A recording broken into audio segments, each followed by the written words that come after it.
Hey guys, thank you for checking out our YouTube channel. If you liked our last videos, please like and subscribe so you can join us on our journey to get to know Jesus more. Today we are going to study the parable in Matthew 25 about the foolish and wise virgins meeting the bridegroom. In Matthew 25, then shall the kingdom of heaven be likened unto the virgins which took their lamps and went forth to meet the bridegroom. And 5 of them were wise and 5 were foolish. They that were foolish took their lamps and took no oil with them, but the wise took oil in their vessels set with their lamps. Yeah, and so we're going to kind of break that down a little bit. It says that the kingdom of God was likened unto 10 virgins. So there were 5 foolish and there were 5 that were not. Now, we can look at the foolish ones, and in today's time, I believe that those are the Christians that feel like that all they need to do is go to church, throw a couple bucks in the offering plate, sing the song, maybe raise their hand, and go on about their week, because that's good enough. That's going to get me into heaven because I'm showing the Lord that I'm faithful in my Sunday morning service. I'm faithful in throwing a couple bucks in the plate, and I'm faithful with my now I lay me down to sleep prayer. I believe those are the foolish virgins, guys. Okay, so we're going to talk about the wise virgins. See, the wise virgins, they did whatever it was going to take to make sure that they met that bridegroom whenever he comes. That bridegroom is Jesus. They're going to do whatever it takes. So they put in the hard work. They put in the prayer. They put in the fasting. They put in the building of the relationship with Christ like we're supposed to do. And all of these things. And while they were doing that, the foolish virgins saw what they were doing and they said, oh, them people are just a little radical. They're a little over the top. I'm sure that some of y'all have heard that before. Maybe some of y'all are even thinking that with other virgins or with other Christians. So these wise virgins put in the extra work. They really strive to make sure that whenever the bridegroom does come, that they had everything that was necessary to make sure that they did not miss him. Yeah, and they made sure they had enough oil, which in today's context would be like your faith. Yeah. In verse 5, while the bridegroom tarried, they all slumbered and slept. And at midnight there was a cry made, Behold, the bridegroom cometh, go out and meet him. Then all the virgins arose and trimmed their lamps, and the foolish said unto the wise, Give us some of your oil, our lamps have gone out. Yeah, and if you read there, it's really important to understand that it says that whenever the midnight, and at midnight there was a cry made, Behold, the bridegroom cometh. Midnight. Okay, that's the darkest part of the night. It's dark. And he tells you, go ye out to meet him. So what he's saying is that Jesus is not going to come and wake you up out of your nice, warm, cozy bed and say, come with me. No, we're going to have to get up. We're going to have to trim our lamps in the middle of the night. We're going to have to go out into the darkness, be a light unto the world. We are going to be vulnerable, guys. It's going to be sometimes scary. But we got to know that that's where we have to be. And that's what Jesus told us to do. Jesus said, look, guys, you're going to have to go out into the darkness. You're going to have to go out and meet me. I'm not coming to you in your comfortable spot. You're going to have to put in a little bit of effort. You're going to have to get out there in the darkess. Yes, and the bridegroom took a long time coming. And it said he tarried. Yes, he tarried. He took a long time coming, and everybody fell asleep. Then there was a cry rang out, and how easily that could pertain to today. And even since, honestly, Jesus ascended back up into heaven, we've been saying, Jesus is coming, Jesus is coming, Jesus is coming, get ready, get ready. And the bridegroom is coming. So they were expected to put in the work, do what they needed to do in order to go out into the darkness. Yeah, because everybody thinks that, as soon as the cry was made, then they walked out and there he was. No, the cry has been being made for the last 2,000 years. I mean, as soon as Jesus ascended back into heaven, they were telling people, Peter was telling people, get ready because he's coming back.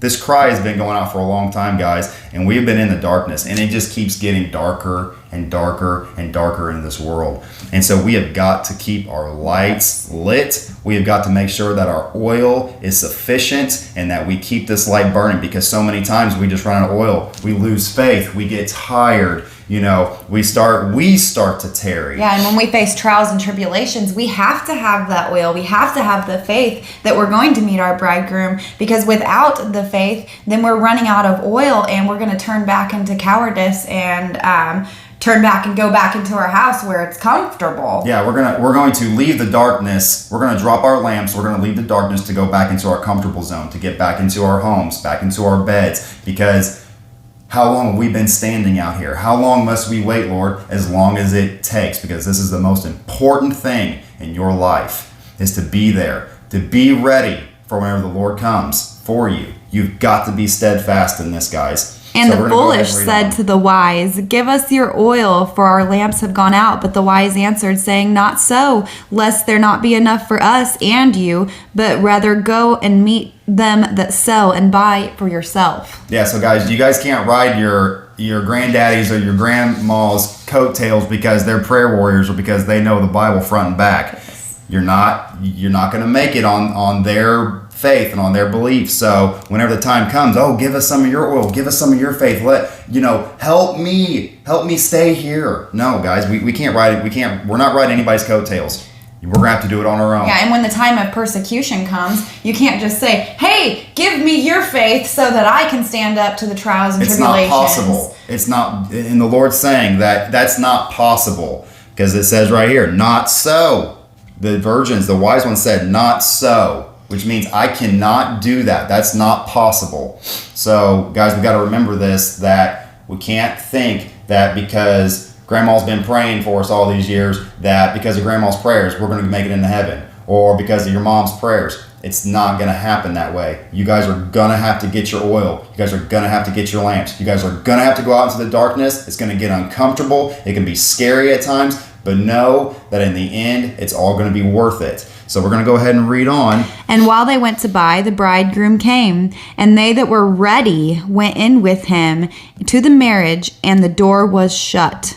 The door was shut. "Afterwards came also the other virgins, saying, Lord, Lord, open to us. But he answered and said, Verily I say to you, I know you not." I know you not. So, a lot of people say, well, this is pertaining to the rapture. And if you miss the rapture, you still have your chance. I don't see that. What I see is that you have your chance right now. You guys have got to have your oil ready. You guys got to have your lamps out, because you guys can't run off and go try to find somebody else or try to all of a sudden get the relationship with Christ, because it's too late. By the time the Lord is coming and you're gone, it's too late. And it also says the bridegroom came one time to the wedding banquet. He didn't come, pick up the brides, and then give other people a second chance to come in. Once the door was shut, there was no getting back in. And it's like a stranger knocked on the door and they said, let me in. Let me into heaven, Lord. And he's saying, turn away from me. I don't know you. I do not know you. Yeah, I know you not. So from what I'm reading here and from my understanding, what Jesus is saying is that you got one shot to get this right. You got one shot to do this. Once that door is closed, it's closed. And it's not going to be opened again to you. It's not going to be a few years down the road that you can go knocking on this door again. And he's going to say, oh, yeah, I remember that. I told you I didn't know you, but I know you now. That was your time right there. He's coming for his bride. The bride is who's going to make heaven their home. And I know you not. We were promised to be protected from the wrath of God. We will face the wrath of man. Absolutely. And we need to be expecting trials and tribulations and persecution for his name's sake. There's a very good chance that we are going to be expected to go out into the darkness in order for us to meet our bridegroom at the midnight hour. We absolutely will have to. We are called to do that. Jesus says it right here, that we are called to go out into the darkness to meet him.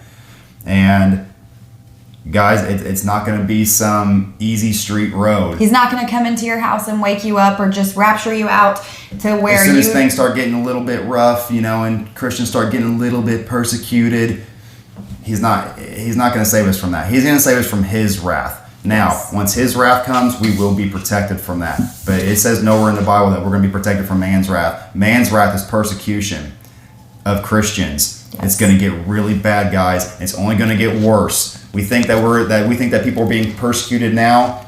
This is only the beginning. It's going to get really bad. And it says in Revelation that we need to be ready to give our testimony. But it says here, but when they answered, Verily I know you not.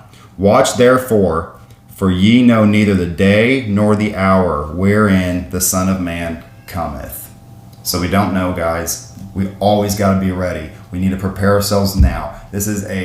You're Your salvation is now. Today is the day of salvation. Choose you this day whom you shall serve, because tomorrow might be too late. A week might be too late. Well, once I quit smoking cigarettes, and once I quit drinking so much, and once I can control my anger, or once I talk to my doctors and I start to get rid of this depression, then I'll start seeking the Lord, I'm really busy with my work, and so once I retire, I'm going to have nothing to do, so I'm going to get in my word and I'm going to start seeking the Lord's face. Guys, no, that's not how that works. The time is right now, because we don't know when that cry is going to be made. We don't know where we're going to be. Yes. We don't know when he's going to come.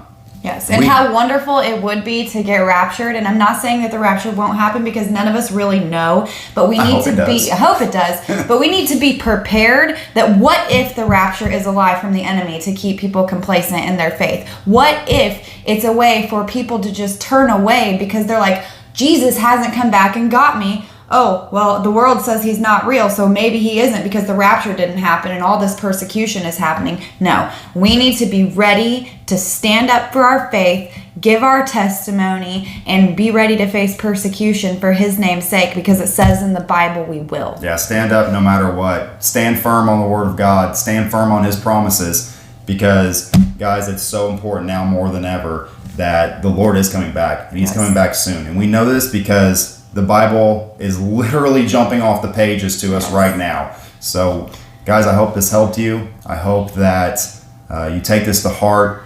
And hopefully this helped you figure out how you're going to meet the bridegroom. Yes. Thanks, guys. Bye.